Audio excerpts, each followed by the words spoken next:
To make the pattern, draw a circle 90 centimeters in diameter and a smaller circle in the center of 22 centimeters.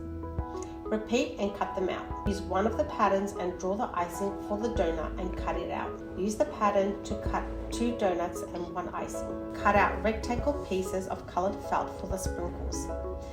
Pin the felt pieces to the icing. Sew along the sprinkles using matching thread. Sandwich the icing in the middle of the donut. Line up the center and pin in place.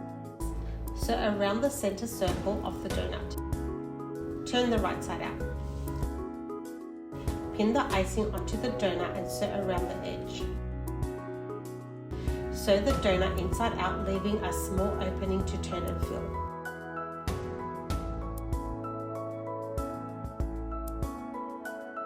Fill the donut with fairy floss fill and hand sew the opening together.